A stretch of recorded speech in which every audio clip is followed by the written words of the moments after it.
Let me walk you through something that has been developing in the precious metals markets over the past several months. Not speculation, not conspiracy, just observable patterns that warrant your attention if you hold or are considering holding physical silver in size. I'm going to show you what market stress actually looks like, how it develops quietly, and why understanding the difference between paper markets and physical markets matters more now than it has in years. First, let's establish some facts. The global silver market is relatively small compared to other commodities. According to the Silver Institute's most recent data, annual mine supply runs approximately 820 million ounces. Industrial demand consumes roughly 60% of that supply. This includes solar panels, electronics, medical devices, and electrical components.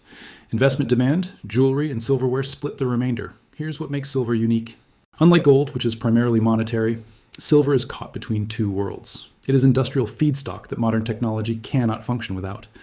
And it is also recognized as money, or at least as a store of value, by a growing portion of the investment community. This dual nature creates interesting dynamics when supply gets tight.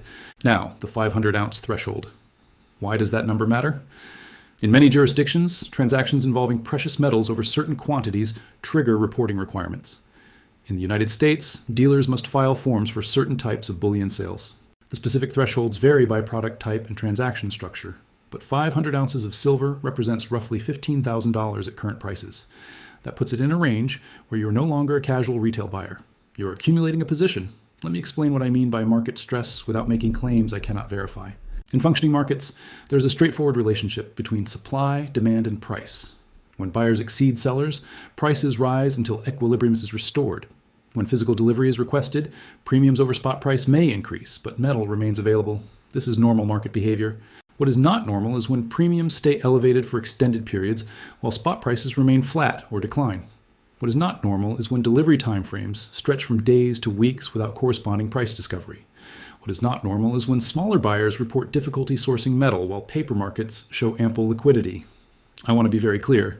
I am not telling you this is happening everywhere, to everyone, all the time.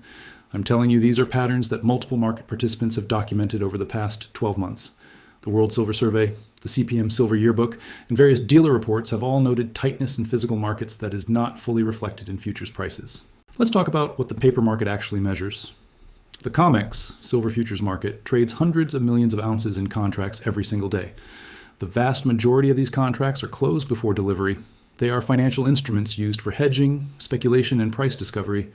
Only a small fraction ever result in physical metal changing hands. The London Bullion Market Association coordinates over-the-counter trading that is even larger. Again, most of this is paper, not metal.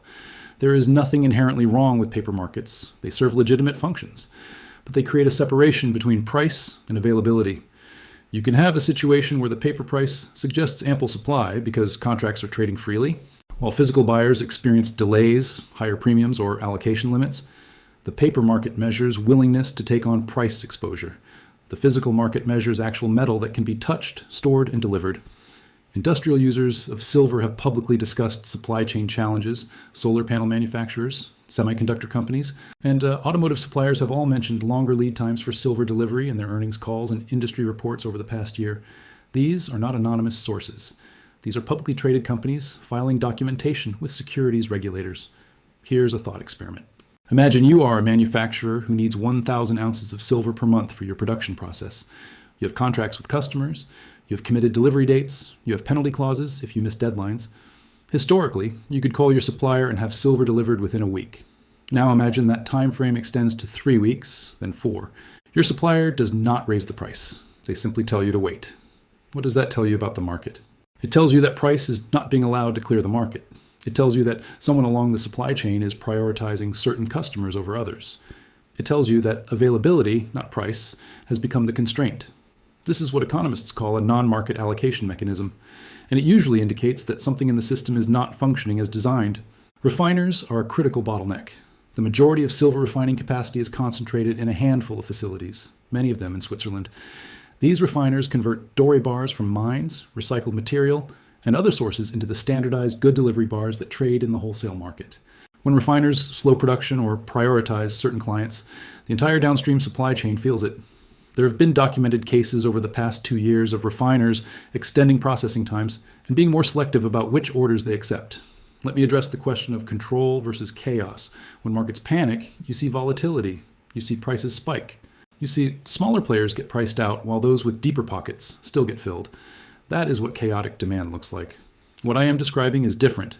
Steady or declining paper prices alongside persistent physical tightness suggests that someone is managing the situation, not through conspiracy, but through the normal mechanisms that large institutions and market makers use to manage risk and maintain orderly markets. Central banks care about precious metals prices because they are alternative stores of value.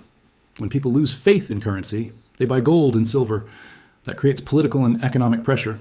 It is not controversial to state that monetary authorities prefer stable, controlled markets over volatile ones. They have tools to influence these markets. Leasing programs, swap arrangements, and direct intervention in futures markets are all documented historical practices. Now, let's talk about what happens if you hold 500 ounces of physical silver in allocated storage. Allocated means specific bars are assigned to you. They have serial numbers. They sit in a vault with your name on the account. This is different from unallocated, where you have a claim on a pool of metal, but no specific bars are designated as yours. The advantage of allocated storage is clear title. The disadvantage is visibility. Your position is known to the storage provider, and in some jurisdictions, to regulatory authorities. In times of systemic stress, visibility can become a complication. History provides examples. In 1933, the United States required citizens to surrender gold holdings above certain amounts. Other countries have implemented windfall taxes on precious metals gains. India has imposed import restrictions and high duties on gold and silver repeatedly. I'm not predicting confiscation. I'm not predicting new taxes. I'm saying that if you hold a significant position in a monetary metal, you should understand that governments have historically intervened in these markets when they felt it was necessary. The threshold between being a private saver and being a visible hoarder is not always clear, and it can shift based on political and economic conditions. Here are two questions worth considering. First, do you understand the exact legal structure of your storage arrangement? Is your metal held in your name directly or through a custodial structure? What happens to your claim if the custodian faces financial distress? What jurisdiction governs the contract? And what happens if that jurisdiction changes its rules?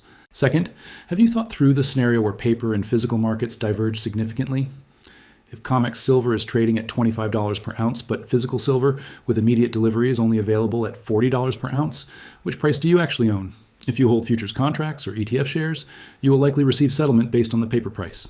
If you hold physical, you own the metal regardless of what screens say. The London Metal Exchange nickel crisis in 2022 provides a recent example of how this can unfold. Nickel prices spiked dramatically due to a short squeeze.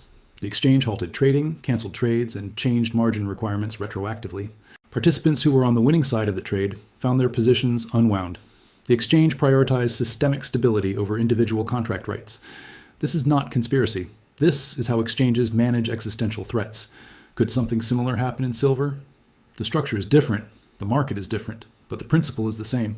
When a market faces a crisis that threatens the exchange or major participants, authorities will intervene. They will prioritize continuity over fairness. They will protect the system, not individual positions. Let me give you a framework for thinking about this. There are 3 layers to precious metals markets. The first layer is price discovery through paper contracts. This is fast, liquid, and easy to access. The second layer is physical wholesale markets, where good delivery bars trade between institutions, refiners, and large dealers. This is slower, less liquid, and requires established relationships. The third layer is retail physical, where individuals buy coins, small bars, and take personal delivery. This is the slowest and least liquid, with the highest premiums. Most price reporting focuses on layer 1. Most people assume layers 2 and 3 will track layer 1 automatically, but they do not always. In calm markets, the layers stay aligned because arbitrage is easy. In stressed markets, the layers can separate because arbitrage requires physical movement of metal, and that movement can be slowed or stopped by refining bottlenecks, logistics constraints, regulatory barriers, or deliberate rationing. If you are holding paper exposure to silver, you are entirely in layer 1.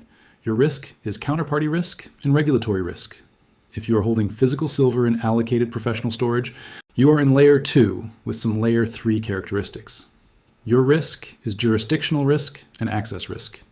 If you are holding physical silver in personal possession, you are fully in layer 3. Your risk is security risk and liquidity risk if you ever need to sell. None of these is inherently better or worse. They are different risk profiles. What matters is that you understand which layer you are in and what that means when stress develops. The silver market has experienced tightness before.